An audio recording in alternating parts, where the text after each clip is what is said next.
You're interacting with senior leadership. What's keeping them up at night? They're balancing three pressures at the same time. Amazon announced at the Q1 16,000 white-collar jobs being removed. That's scary. It's more about a shift in priorities. Companies like Microsoft, Dell, Meta, Salesforce. Employers are starting to look at what value does this role add. It's AI everywhere. I talk to people that have submitted hundreds of applications. They don't hear anything back. How do we navigate all this? It's become much more intentional. Relationships haven't changed. No matter how much technology evolves, hiring is still a people's decision. Here's what we can do. Welcome to the Tech Legacies podcast, where every episode we share the untold stories of tech executives, including their career advice, tech trends, business insights, as well as their origin stories. My name is Fanny Dunagan, and I'm the host of the show. AI is moving so fast, and in the headlines, layoffs are being announced all the time. And so really what's happening right now is jobs feel really uncertain. So the big question is, how do we navigate all this? And in this tech-driven world, why do relationships still matter so much? Today, I'm joined by Odyssey Information Services. They are our new sponsors of the Tech Legacies podcast, and they are a technology consulting, staffing, professional services, managed services firm, and they are committed to driving efficiency and performance solutions for their clients as well as their consultants. And so I'm really excited to introduce to you all our panel for today. Over here on my left is Ben Cohen. He's the managing director at Odyssey. Ben, welcome to the show. Thank you for having us. Absolutely. Can you share a little bit about your background and your role at Odyssey? I'm in the managed services portion of Odyssey. I started out in the recruitment and consulting side of the business, and just over the years we've developed our portfolio of different services for our clients, and so I'm now managing director for sales for the managed services part of the business. Thank you. Over here we have Jon Hibbs. He's the CEO of Odyssey. Jon, welcome to the show. Glad to be here. Thank you for having us. Absolutely. Can you share a little bit about your role and then your career across the years? Sure. I'm currently the CEO, president of Odyssey, been there for 26 years now. And the career started way back young. I was, I mowed lawns as a child. When I turned 13, I went on to get a job at McDonald's. And that was a really good firm job. And I started working 34 hours a week when I was 14 all the way to 17 and a half. The owner of that company also started a club called Sports Ridge Athletic Club in Richardson.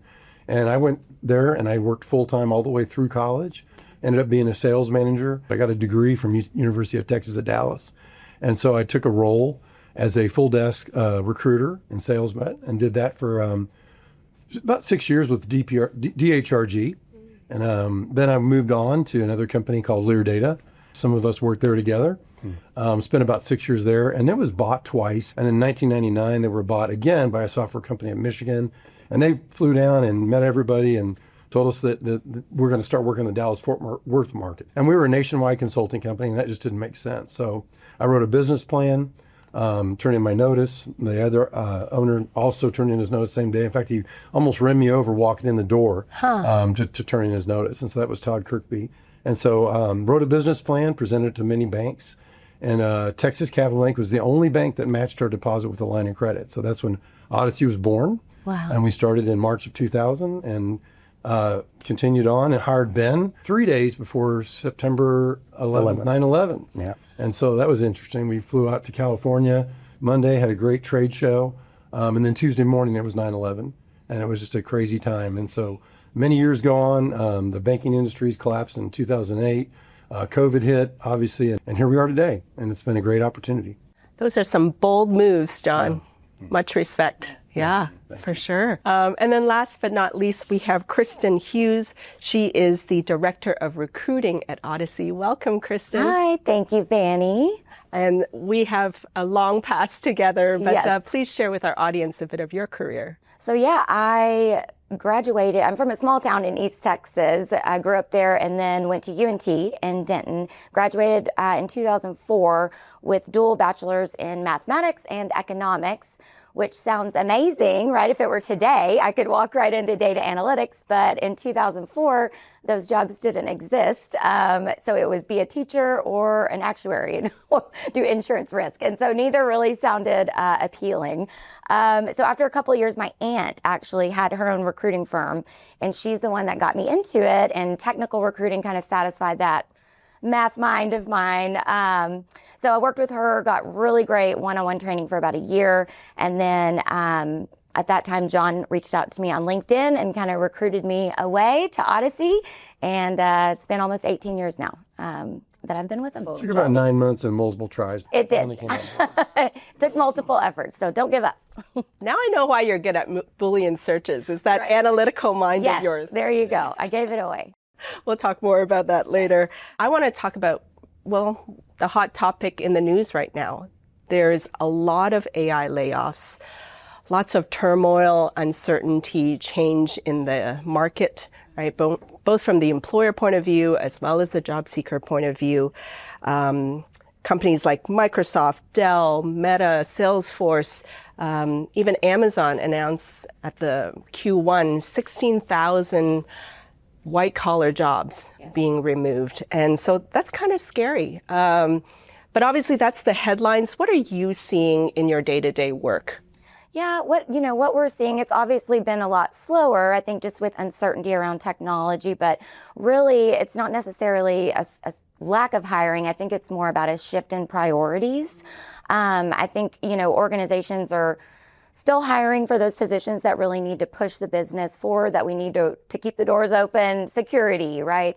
A lot of cloud positions, finance, those types of things are still going strong. But yeah, it's just really a matter of, I think now employers are starting to look at what value does this role add. Roles are starting to almost change as far as their responsibilities versus just filling a slot, on the org chart. So it's kind of slowed down. It's become much more intentional.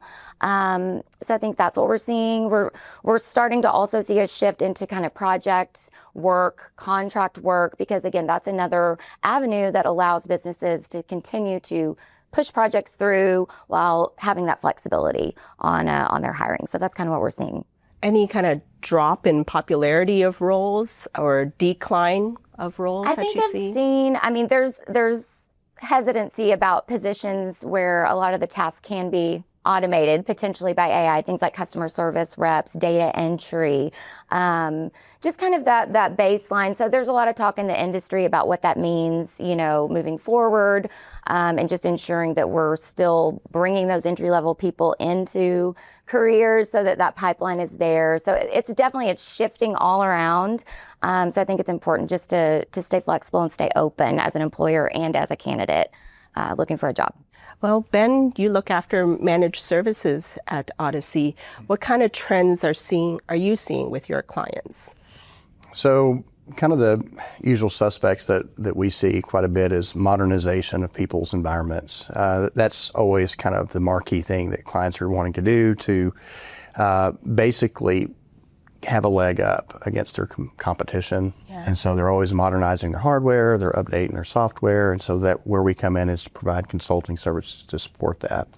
Mm-hmm. AI, it's AI everywhere. Mm-hmm. That's clearly being adopted. Everyone's still learning it. I think everyone's a little apprehensive of it, but they're starting to lean into it more. They're using it, they're dipping their toe into it with, like she's talking about, with customer service type things. There's some analytics that are going on with it. So, clearly there are going to be a lot of more opportunities within that space. Data center is another big one. The reason why data centers are so important is that they're housing these AI needs, along with 5G networks are needing places to house their networks. Yeah. And then also with cloud computing, that was the big buzzword prior to AI. Mm-hmm. And so that's still a big initiative. So what's happening is we're kind of getting into the more on the front end of like more trade jobs, electrical engineers, construction project managers, things like that on the trade side of it, where it then will shift us into, once that's done, we'll get into infrastructure support, cabling, audiovisual, things of that nature. And then just by the contacts and them knowing us, we'll then get into support of that environment, which is kind of how we're looking at it. And then lastly, I think is kind of the sleeper that people aren't looking at is legacy support. There's a lot of mission critical applications and hardware out there that are running these large enterprise environments, banks, credit card organizations, you name it, and they're all running these legacy platforms. It's not well documented. The workforce is retiring and aging out, and so that's a big risk for these organizations because it's too costly and very difficult for them to move off. They are attempting and they're carving pieces of it, but ultimately it's a big need, I think, out there. And that's something that I've really kind of leaned into because I've got a foot in the newer age stuff that I've been around for nearly 30 years in the business. So I'm seeing a lot, able to make that shift for them. And I would think, like, before anybody can even get to the AI, if there's no integration with legacy or an updated system, you can't even get to the new shiny toy, right? That's right. Yeah, they don't talk well. A lot of the interoperability and integration of that effort's somewhat difficult. And so, with AI, that's the big thing is they're trying to move and modernize. And well, that's fine on more modern C, C++, Java type applications. But when it's COBOL or things like that, it's more challenging for those tools to do it. Oh my God. I had a flashback of learning Fortran. Do you remember that? Talk about legacy, right? Well, Jon, from your perspective, because you have conversations with tech leaders, CIOs, you're interacting with that senior leadership, what's keeping them up at night? What are they talking to you about? Well, I'm fortunate. I really love what I do. I get to talk to leaders all the time. And sometimes I even get to talk to the CIOs. And I think they're all balancing three pressures at the same time. First, cybersecurity and data risk are still the number one thing that keeps them up at night. And secondly, do they have the talent to drive the transformation fast enough for the business to keep up with? And then third, can the organization drive the transformation fast enough for the business to keep up with and stay competitive? For sure. When you say it like that, it reminds me of when I was in change management. It's always people, process, and technology, right? Like everything falls under those buckets, and then just trying to manage all that as well. Yeah, thank you. Well, Kristin, let's look at it from the job seeker standpoint. Yes. Right? You interact with a lot of them. We still see each other at a lot of networking events for that. What are they telling you, and what are some of their concerns? So what I'm hearing from candidates right now is really just a lot of frustration and confusion about the job market. So I talk to people that have submitted hundreds of applications, they don't hear anything back, or they don't think the job is real. They get an immediate response that says this job has been filled. So, again, when you're doing that day in and day out, it gets very frustrating when you're not getting anywhere. So I pretty much encourage people to think differently. The market is definitely not what it used to be. I think the days of kind of post my resume and pray something works out are over. Post and pray. Same from the employer side. You can't just post a job and expect that magical person to come apply. So it's really about just doing things that make you stand out and be different. I think if you can do things as a candidate, like write a post on LinkedIn, if you're in change management, write about why you love change management, do targeted reach outs, pick companies that you're really, truly interested in and figure out what's your why. Why are you interested in that? And get real clear on that. I think those types of meaningful, targeted, intentional outreach that's going to actually get you somewhere and get you conversations going, right? And, if you're comfortable doing video, I think that's another good way to kind of put yourself out there, let people see your communication skills. I had a hiring manager that I worked with. She was in marketing, so I'll give her that. But she was laid off. Nothing she did wrong, but what she did is she posted a reference video, and she got her boss, her peer and then someone that worked for her to all give video references, and she recorded all of them and then shared that on LinkedIn. I mean, I think that speaks volumes just about her level of professionalism, and it just answers so many questions up front without just staring at a piece of paper, right? So just little things like that, going that extra step, I think is what's going to help set you apart in this market. 100%. Yeah. You're speaking to my branding heart. Right. Yeah. You know, because I always share with people, whether they're in a role or not, build your brand separate from your company. Yes. And just be prepared. And then I love your point about video, because honestly, video is outreach at scale. And then people can sense your energy, your body language, and it speaks so much like volumes compared to just words on a resume. Yes, I agree. Yeah. Ben, now you head up managed services at Odyssey. For those in our audience that don't really know what that is, can you kind of describe it? And then how is that a benefit and an alternate option for people now and for employers? A lot of businesses aren't in the business of IT. They have their core business that they're typically doing, and then they have IT to help support that effort.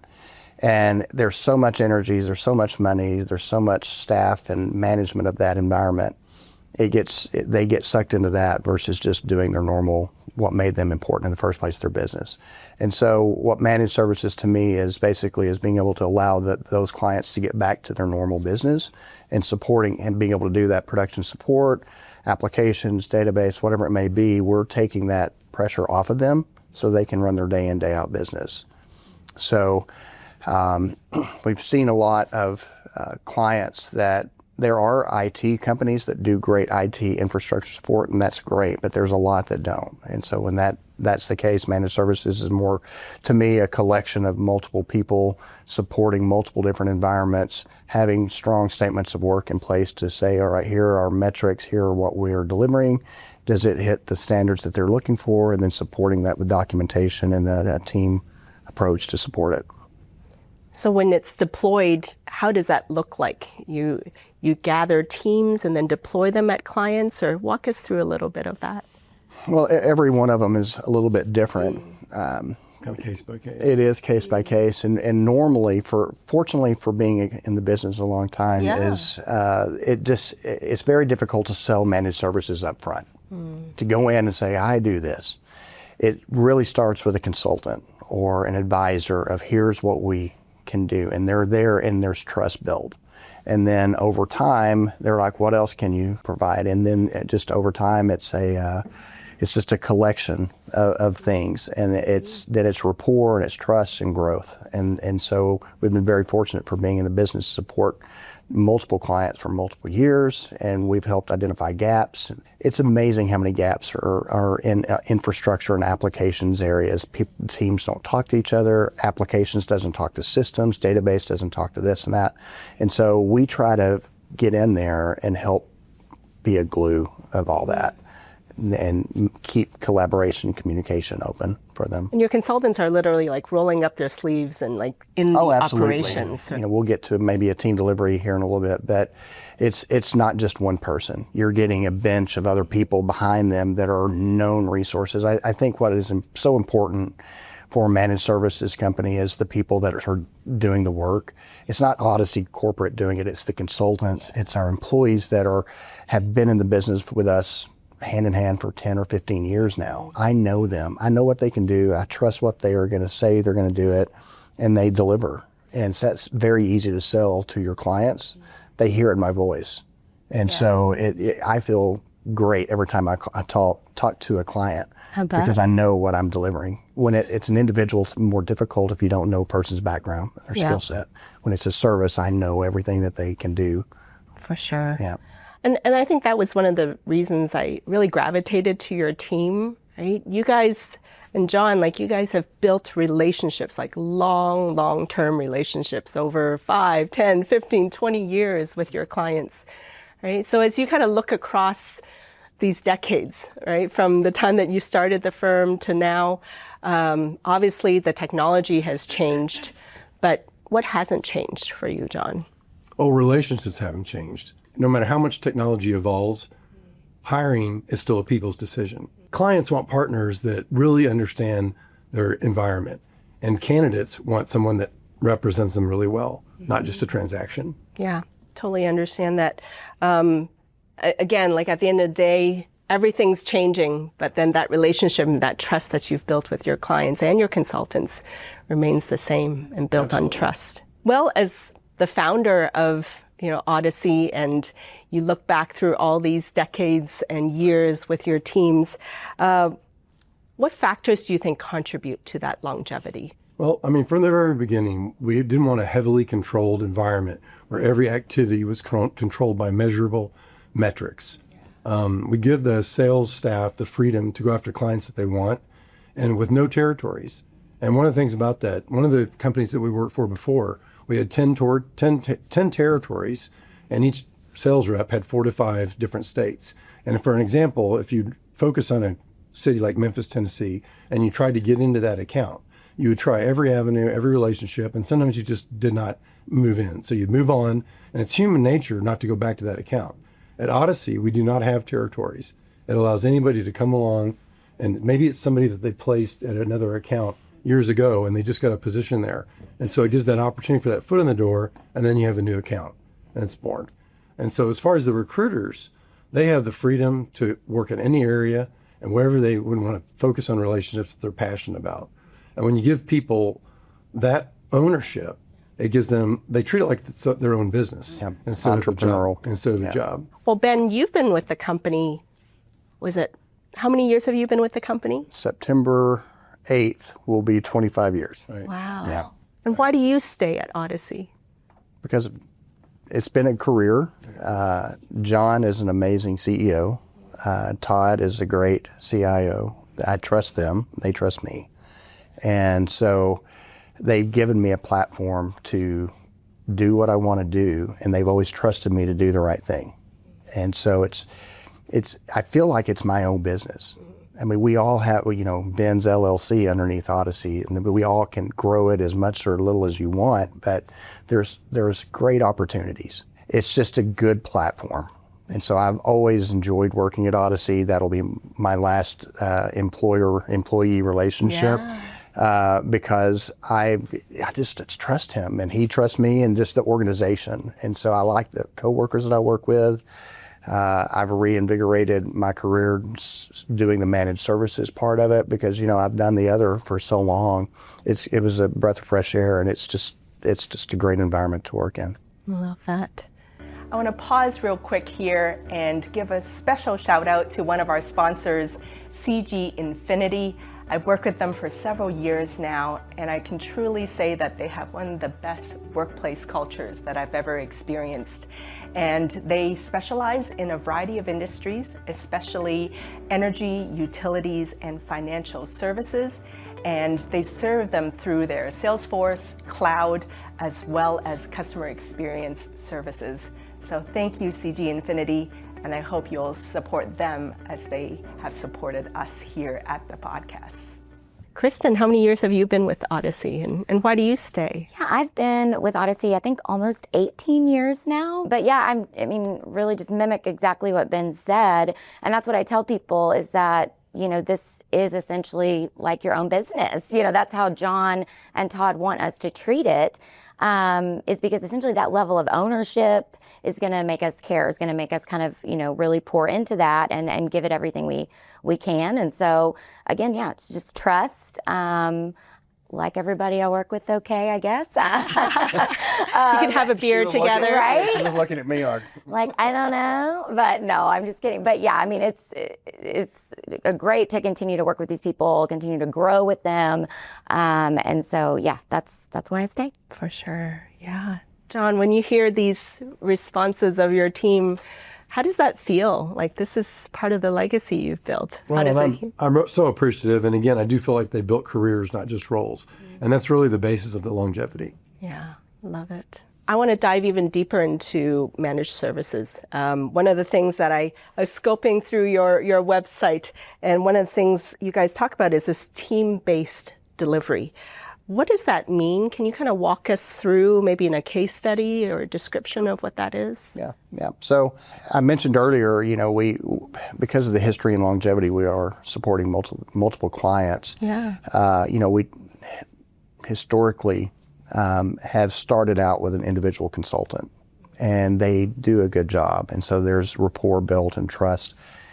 We try to find people that when we work with an individual consultant, someone that has eyes and ears, that looks at the environment, looks for opportunities, and then comes back to us and says, hey, these are some things that I'm seeing. And so when they do that, then we'll get more involved from a managed services perspective and say, okay, have you thought about these areas?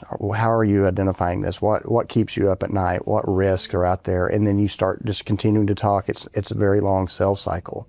But ultimately, it will go into multiple, either additional, very specific technical consultants. But a lot of times, technical consultants don't like to do documentation. So we'll say, hey, we'll include a BA to help document your environment. And that's huge right now. Clients don't have, in my opinion, what I've seen, much documentation to really show if someone left that was a strong person over a specific application, it's not documented. So we'll put a BA in, then we'll put a project manager or delivery manager in to push projects to say, okay, we can manage this for you. You guys are busy. Let us help you with that. And before you know it, we'll have a collection of 5 or 6 or 10 people supporting areas. And then the other groups see, hey, they're doing well. Why is that happening? And so that's kind of how we typically will do that. And so, a case study that you're talking about, we have multiple, but one specific that I'm near and dear to is a large retail pharmacy organization that we support. And we started out as like I mentioned, an individual consultant about 10 or 11 years ago. And they were asking for a server migration that was on a niche platform. So we put in 6 or 7 people really quickly, and they finished it within 8 or 9 months, which was great. The client was very happy with us, and that put our name on the radar for them. Yeah. So for the next 4 or 5 years, they would say, hey, we need to do this. There's a certain technology thing that we needed to be done. And so they would bring us on, and we were not a primary vendor. It's a large enterprise, Fortune 10 company.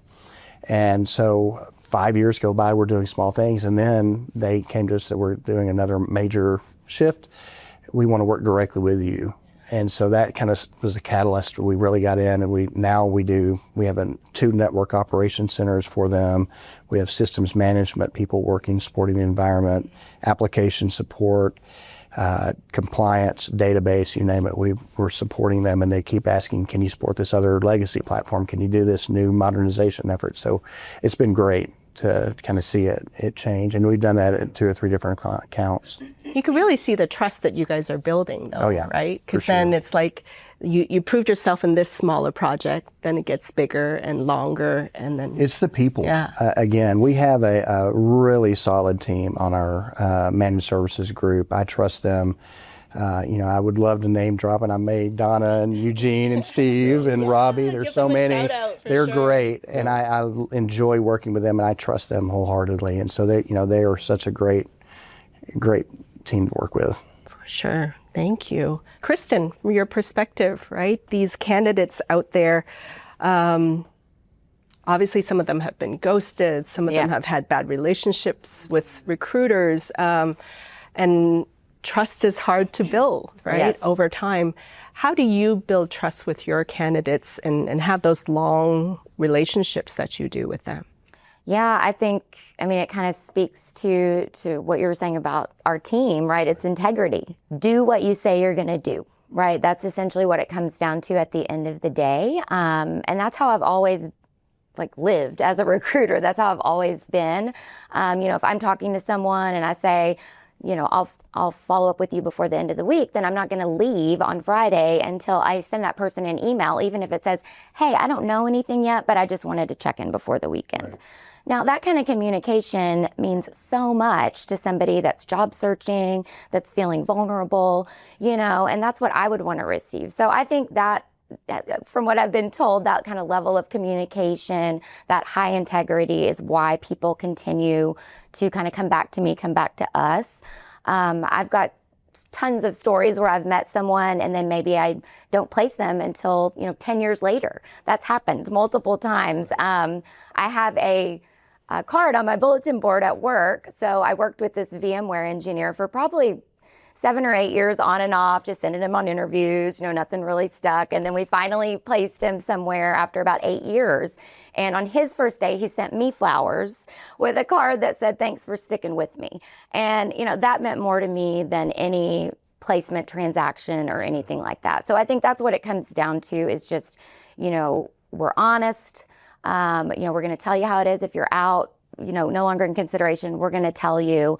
And so again, those things and just ultimately caring about the long-term success of somebody versus a transaction is I think why people keep coming back. One thing you said really sticks with me because it's that end of the week Friday update, Yes. right? Yes. Even if we say, I don't have an I update. don't have an update. Mm-hmm. Is an update. Yes, it is. And it's like that little email. I mean, so many times people are like, "Thank you so much," because they're not hearing back on so many things. And it's like, at least it gives you something like my efforts are being recognized. So again, if you're in a role that's like that, I highly encourage you to just keep that communication, at a high level. When you see these kind of interactions, Jon, like to you, why does trust and loyalty still matter so much in this kind of technical AI efficiency driven world we're in right now? Well, I don't think anybody can run a business without trust. And obviously with the AI technology, you can look at resumes, you can look at tech skills, you can have AI even stimulate a conversation, but nothing replaces the people. Ben, from the client perspective, any tips or advice for building those long-term relationships with clients and companies? Well, since we're talking about AI so much, I would say clearly that's going to be something that is going to continue to be adopted. I would encourage the employees to learn how to use it, how to make their job better and make the case for them not to be replaced. Shift, adapt, and embrace it. And for the employers, I would say hold on to those employees that do that. Don't make them go out the door because they're the ones that got you there in the first place. Yes. I would encourage them to create new roles. You're not going to go have a beer, as we talked about earlier, with an AI. You're just going to be with the people that you hang out with, that help you grow the business, that you build relationships with you for years. The second piece of advice I would say is let's say I'm seasoned in this business, is legacy support for these customers is a problem.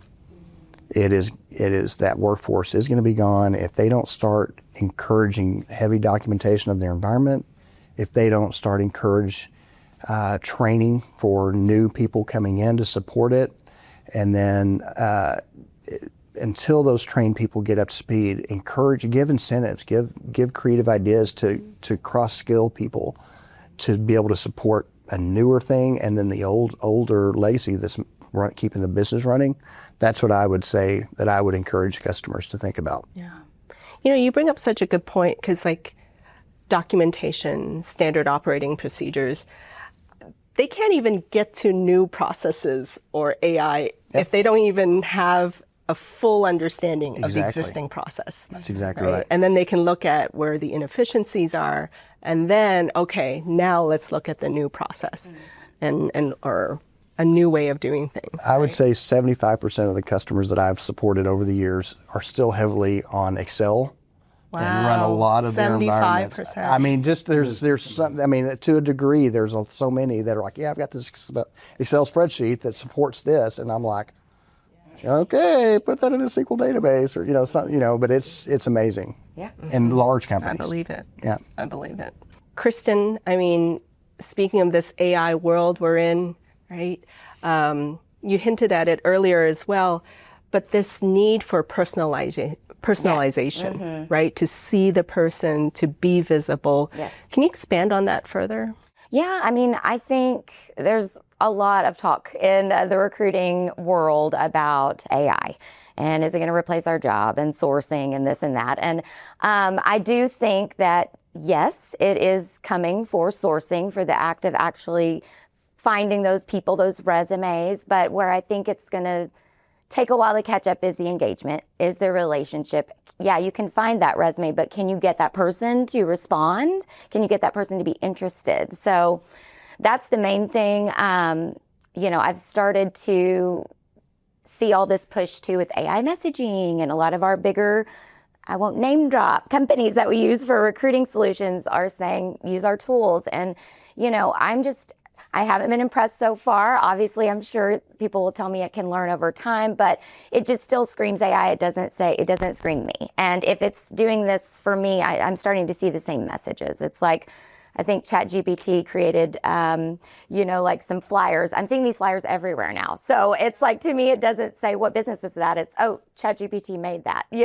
So you just have to be different, and I think be yourself, be human.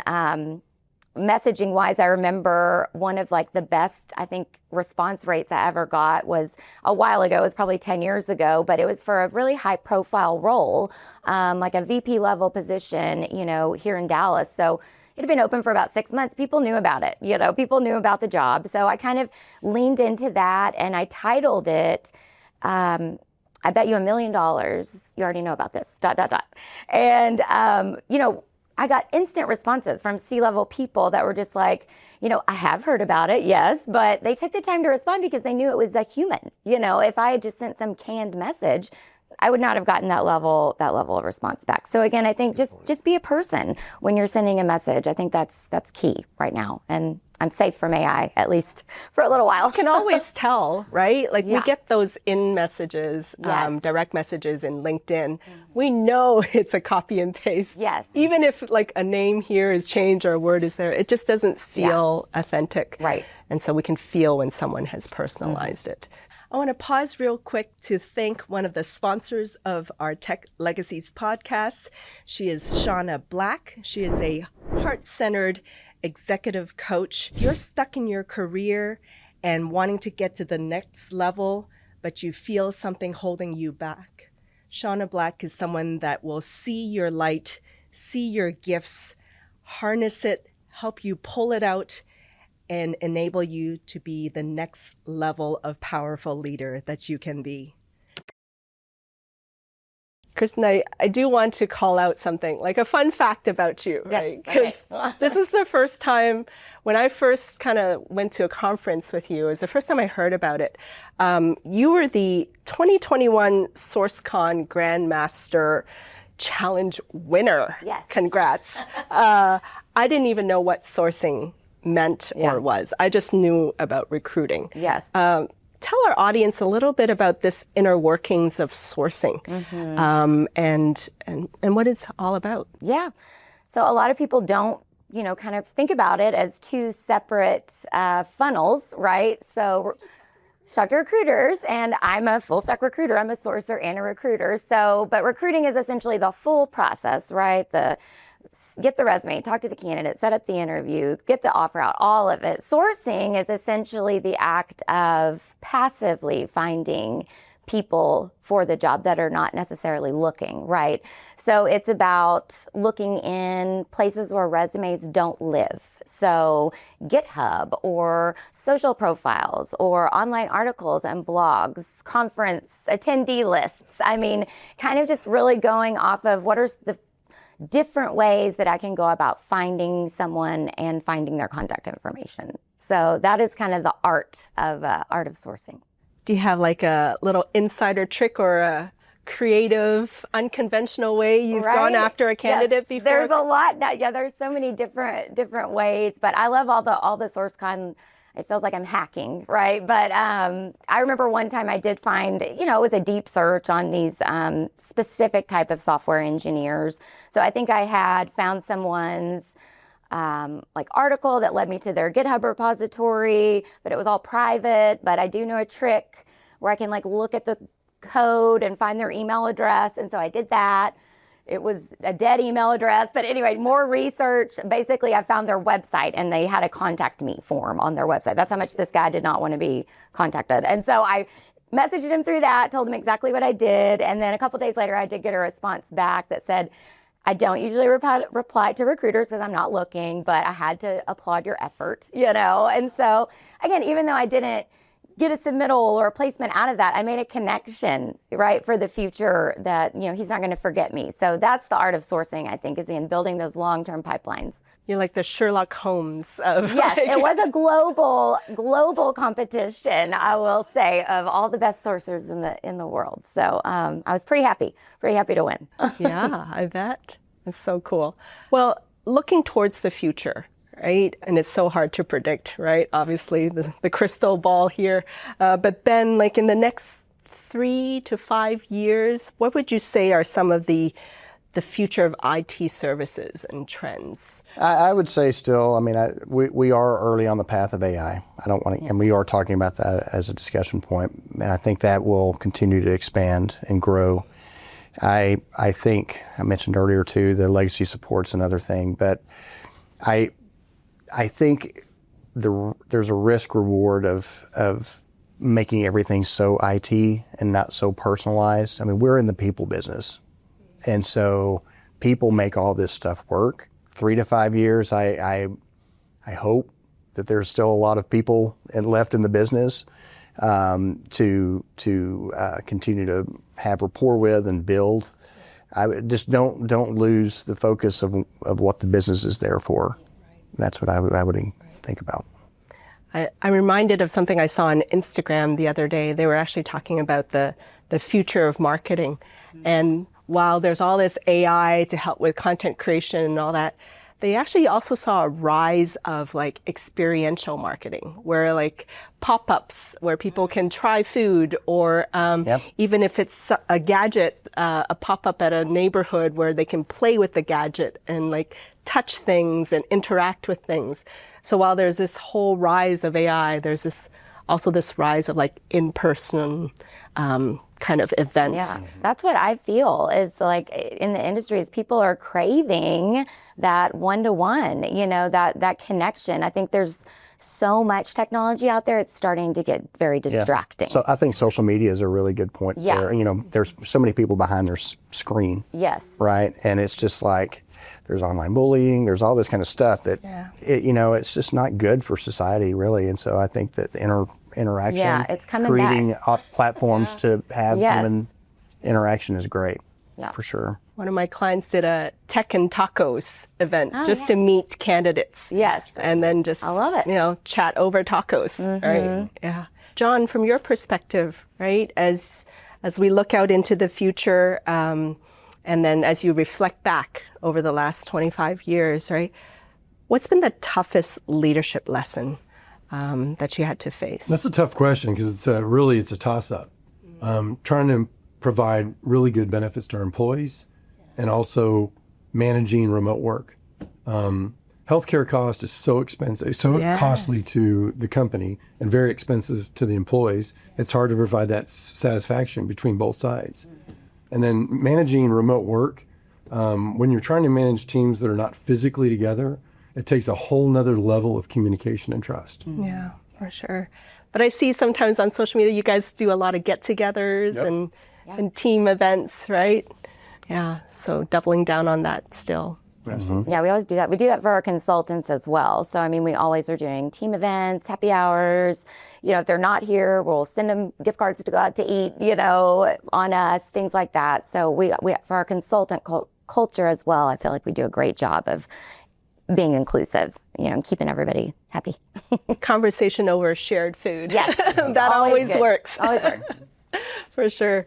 Well, Kristin, for someone out there in our audience that's been going through rounds of interviews or not hearing anything from or feedback from recruiters or employers, what would be your kind of top 3 pieces of advice for candidates right now navigating this market? So I think that number 1, most important, is be intentional. So know your why. So I talk to so many people that I've submitted 257 applications. Oh my gosh, please stop right now. That is only going to lead to frustration, and there is no way you are a fit for those 257 jobs. So what I want you to do instead is apply to 10 jobs that are extremely targeted and take the time and do the research. Think about what is your passion. Maybe go after that company. What's your why behind that? And then really dig in, look at the person that works there, that's in the job you want. Reach out to them. But again, get clear on the why. That's important. So be intentional. Number 2, I think, yes, use AI because systems are using it, but please proofread. So use AI, but proofread, right? I have also toyed with it as well and seen what it can do. And I've seen it completely fabricate entire paragraphs so that it can match a job description. I've seen it assume certain technologies were used, just because. And again, that's going to lead to some embarrassment later. So please proofread what you're putting out there. Make sure it still sounds like you. And then lastly, I think be creative. Think of some outside the box ways that you can be different. I have a story. This is not conventional, but I think it's a great way to kind of, again, think outside the box. This product manager, she'd been struggling for a while, probably about a year, to really get interviews, find a role, just get a response back. She was very interested in this role at Home Depot, but, kept applying, just wasn't getting anywhere. So, when you work for a company like that, there is an employer portal that's different than the external. So she said, you know what, I'm going to go get a job at the garden center because I love that. So why not? And then guess what? Now I can apply internally through their employer portal. So she did that. And within, a week, got a call from HR like, what are you doing in the garden center? So again, it's just people are falling through cracks. There's technology gaps. So if you really want something, go for it. I think that's what it says. Is that a common thing? No, it's not. But I tend to follow things that are uncommon. So just think of ways you can be different and stand out. I think why not? Key. Yes. Right? Like, why not? So creative, nothing to lose. Exactly. For sure. Jon, the name of this podcast is Tech Legacies, right? What do you want your legacy to be? I like my legacy to be that I treat people the right way, not just in the big moments, but in the everyday ones. And that, if you go with that principle, the legacy will take care of itself. For sure. Ben, your thoughts? Yeah, do what you're going to say. Be all in. Don't just try it. If you're going to do something, do it all the way or don't do it. Because you can always look back and say, I gave it my all. Right? There's good songs about that. And then I would say I want people to remember that I was always judicious and fair and treated them well and communicated well to them. Just be yourself, support other people. That's what I would encourage people to be. For sure. Kristin? Yeah, I'm going to reiterate all of that. So I think, again, it's just, I'm a continual learner. I'm always looking for ways that I can improve or learn something new. So I think, again, just that. And then, that I did what I said I was going to do, that I was always authentic and that if I did something, I was going to do it 100%. There's no halfway. So I think that's what I'd like to leave behind. And I think that's what Odyssey essentially is about. That's what all three of us have said. And, that should really kind of hit home that that's what we believe in and that's what we show, through our work. I'm so thankful for the partnership that we have. Like every time I interact with you guys, there's such a warmth about your team, and I love that. And yes, you're all a tech consulting firm and tech recruiting, so there's obviously a huge tech component, but you guys never forgot about the human side of it and that trust and loyalty and team. So I'm grateful and honored that you guys are our Tech Legacies podcast sponsors. Thank you. Yes, thank you so much. Thanks for having us. We appreciate it. Absolutely. It's just it lines up with our mission at Tech Legacies to highlight the humans behind the tech. And so thank you for sharing all your stories, all your anecdotes and tips and advice today. Really appreciate it. Kristin, Jon, Ben. And then for all of you out there, thank you for tuning in to our Tech Legacies podcast.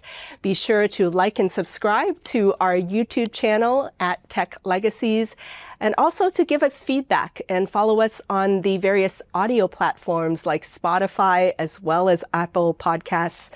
Until next time, Thank you for tuning in to Tech Legacies podcast.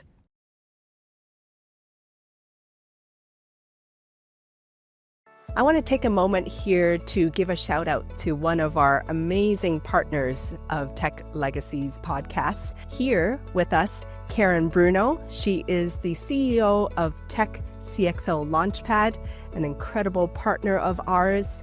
Karen, please tell our audience a bit more about Tech CXO Launchpad. Thank you so much, Fanny. Thank you for having me today. And Tech CXO Launchpad is a certificate program through SMU. And it is essentially a leadership development program. It's taught through a technology lens, however. And we see ourselves as a fit for really all the disciplines across the C-suite, whether you are sitting in the seat and you need a refresher, you might be looking for a blueprint to the C-suite, or you might simply be looking to accelerate your career. And something that's unique about us is that we are actually taught by practitioners. So these are current and former CIOs and CTOs who have actually walked in these footsteps. And they are very interested in teaching executive presence to these rising stars. We meet in person on campus at SMU, and we do that for a day and a half each month over the course of 4 months. And our 4 modules cover a wide range of topics. Some of the standouts are the first 90 days, also creating a budget and presenting that budget to the CFO.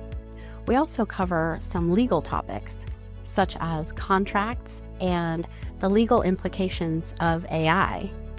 And another unique facet is that we do a mock board presentation, and it is a unique opportunity to be able to practice something like that.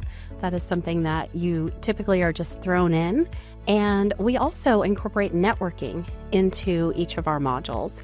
So the technology executives, we have dozens of them who participate each semester, and they are bringing their networks that they have cultivated over decades, and these networks now become the networks of the individuals that take the program. So your network is your net worth is a tagline of ours, and the network is second to none that we bring through the program. We are incredibly proud that 80% of the graduates of Cohort 1 have either been tapped for a promotion, promoted, they have been nominated for an award, received an award, or have stepped into a new role within 1 year of graduating from the program. We are proud that we are growing rising stars into C-suite executives. Our program is a great fit for anyone who is looking to accelerate or elevate their career, looking to transform their career journey, and oftentimes transform their life. We are Tech CXO Launchpad,